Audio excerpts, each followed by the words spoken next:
మీ పొలంలో పనిచేసేవాడి మీద మీరు చూపించే దాన్ని ఏమంటారు, మేకపోతు గాంభీర్యం మీ బతుకును నాశనం చేస్తుంది.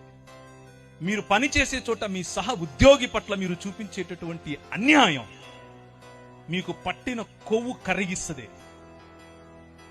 మీ సహ దైవ దాసుల పట్ల మీకు లేని గౌరవం, మీ సంఘంలో మీరు దేవుడు మిమ్మల్ని నాయకులుగా చేశాడు కనుక, పాస్టర్లుగా చేశాడు, ఏమనుకోకుండా నెక్స్ట్ టైం పిలవకపోయినా పనులా చెప్పేదే. మీరు పాస్టర్లు అయినంత మాత్రాన సమాజంలో ఉన్న వారిని, సంఘంలోకి వచ్చే వారిని, వారి మీద అజమాయిషీ చేస్తే ఫరోకు పట్టిన గతే. ఎందుకంటే మన దేవుడు, ఆయన హృదయం ఎక్కడ నలిగిపోయే ప్రజలుంటారో, ఎక్కడ అదిమివేసి వేయబడిన ప్రజలుంటారో, ఎవరి పైనైతే మీరు ఇంకా ఎక్కువ భారం పెడతారో అక్కడికి గద్ద తన పిల్లలను తన్నుకొని పోయినట్లు వచ్చి తన్నుకుపోతాడు.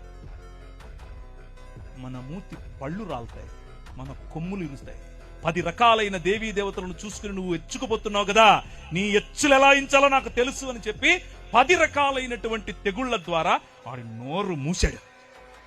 రాజ్య నిర్మాణం రా బయటికి అని అన్నాడు. ఎడారి గుండా తీసుకెళ్లి నీ సముద్రాన్ని దాటించి 40 సంవత్సరాలు వారి కొవ్వు, వారి మదం ఇరిచి అణిచి ఒక రాజ్యం కట్టాడు.